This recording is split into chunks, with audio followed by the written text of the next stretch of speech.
Our next speaker will be ShaleShock. She serves on, Barbara Lifton. My apologies. Whoops.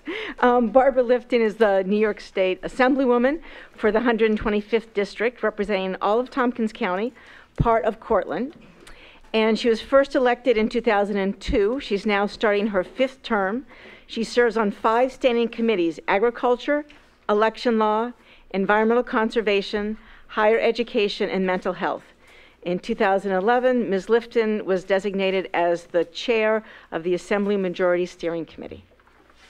And I didn't say earlier, but I appreciate that you all held your questions. We'll have a question and answer period at the end.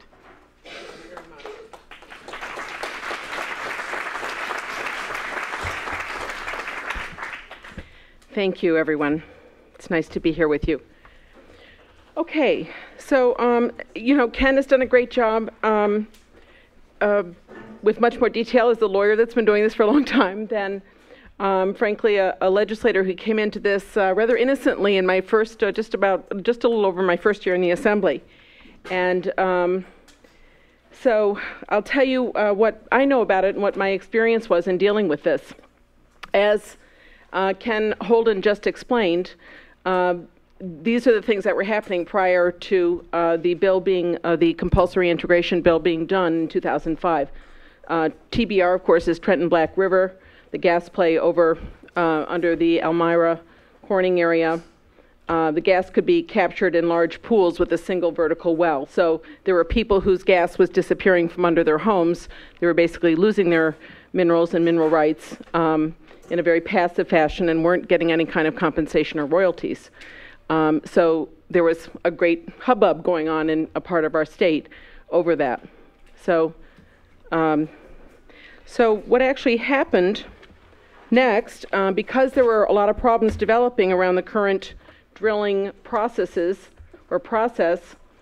was decided to hold a public hearing in Elmira in November of 2004. Somewhere out there I read that there was no public hearing, there was nothing public on this bill, but it's not true. There was a public hearing in Elmira about a little after a year after I got in the Assembly, and since I was on the Environmental Conservation Committee, and since the hearing was about half an hour from me, I decided that I would go to my first, sit on my first panel for a public hearing and find out what it was all about. I knew absolutely nothing about gas drilling. I don't think I'd had a single call into my office about gas drilling of any sort. I was raised in a village and live in a city and really had no experience with gas drilling. So I thought, well, this will be an educational experience for me. I'll learn a little bit about this topic. And so I went and I listened. And the kind of discussion that Ken Holden just went through for 5 or 10 minutes went on for about 4 hours. Royalties and how a very, very technical hearing. But before I get to that, this is the hearing notice. This is what the hearing notice said before that hearing in 2004. Do you want me to read it? Yeah. Natural gas production in New York is at historically high levels. According to the DEC 2003 New York State Oil and Gas Leasing Report, 36 billion cubic feet of natural gas were extracted from New York wells in 2003, twice the amount extracted in 2000. This figure is expected to increase in the coming years as natural gas developers continue to tap into the Trenton Black River Formation, which accounted for more than 2/3 of total production in 2003. In March 2003, the department held, that is the DEC, held a lease sale on 21 tracts totaling 26,500 acres of state reforestation areas and wildlife management areas in Steuben and Schuyler counties. An additional 24,266 acres of state land in Cayuga, Chemung, Cortland, Schuyler, Tioga, and Tompkins counties were put out to bid in 2004, bringing the total amount of state land subject to lease to just over 100,000 acres. So this was the subject, and it continues. So the purpose of this hearing, remember, this was written in 2004, long before any of us ever heard about Marcellus Shale, long before we ever heard about horizontal hydrofracking.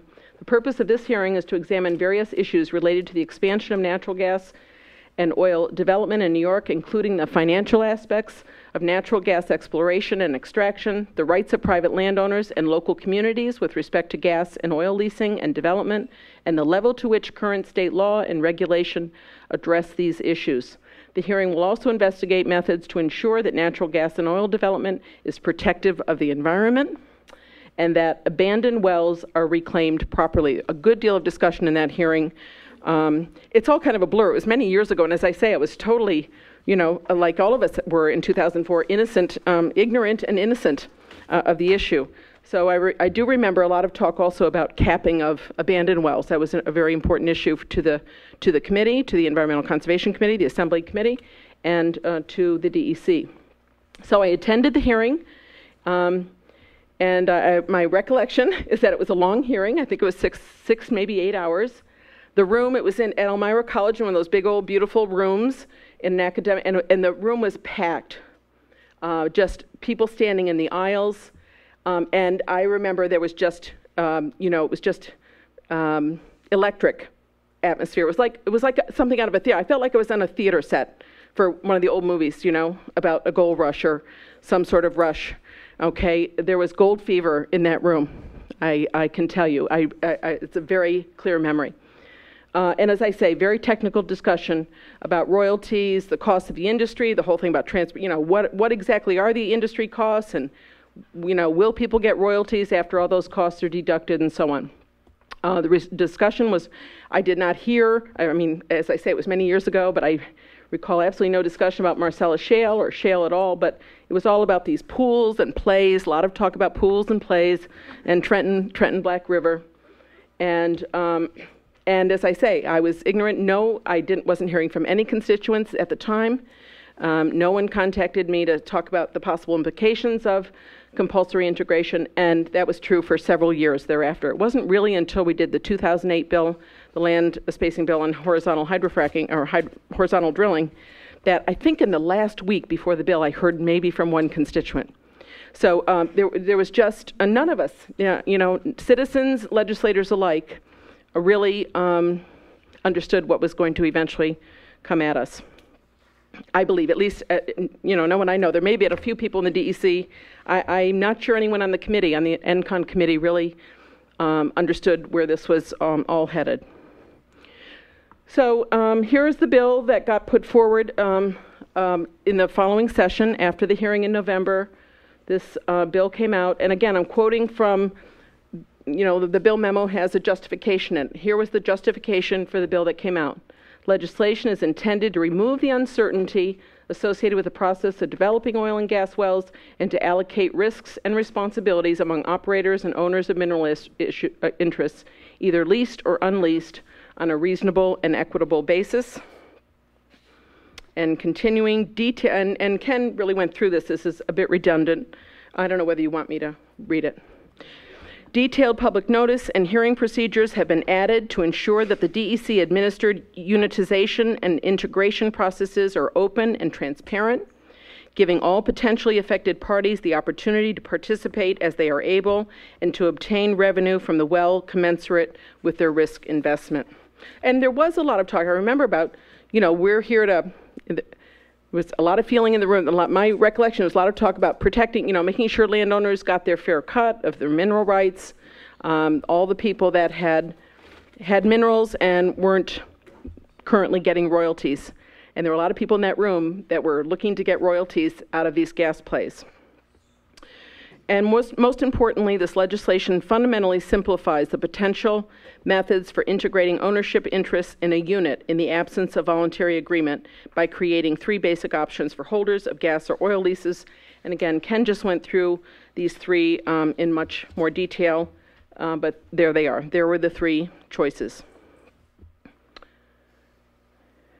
I think, and we're moving towards the end here of my presentation. The bill, as far as I could see, and my recollection of the experience, and certainly looking at the bill, that it seems to have been designed for conventional drilling.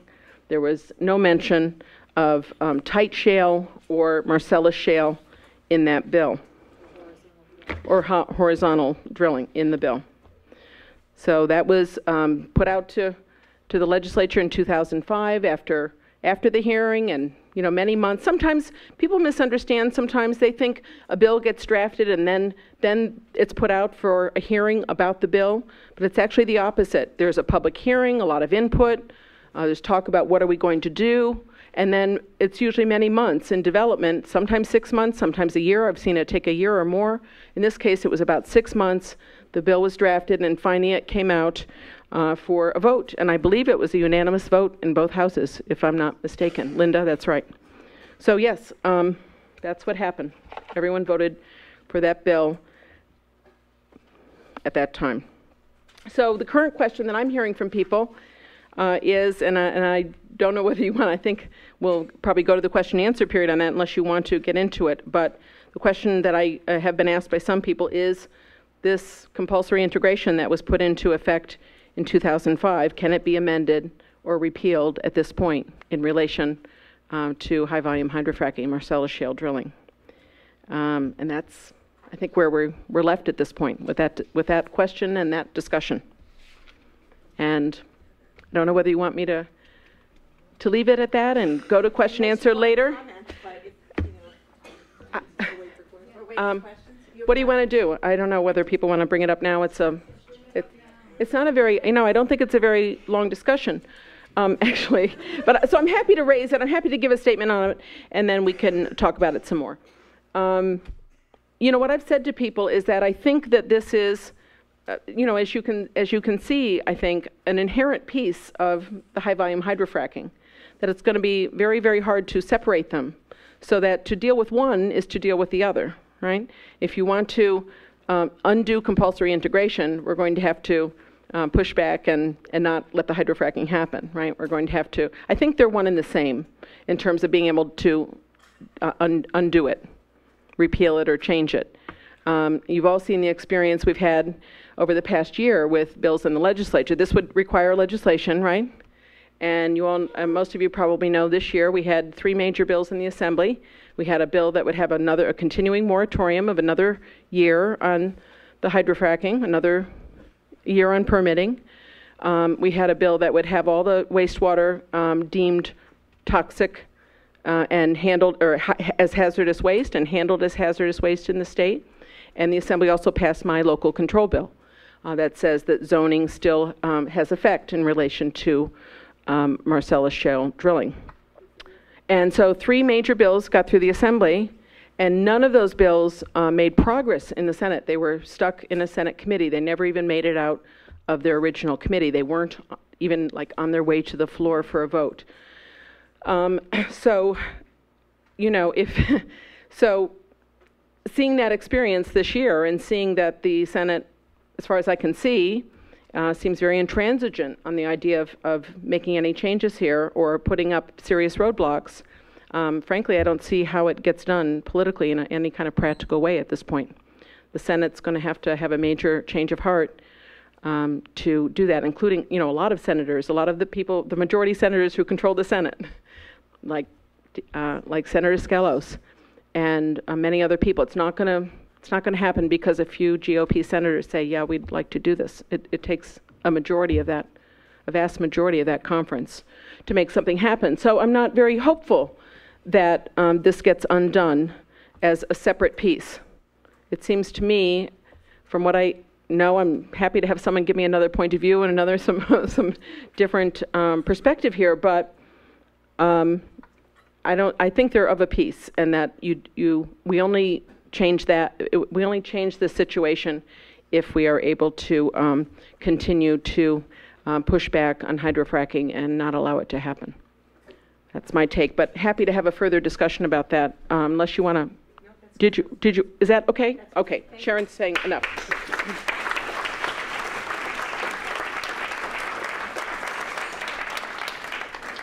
Great. Thank you very much, Barbara.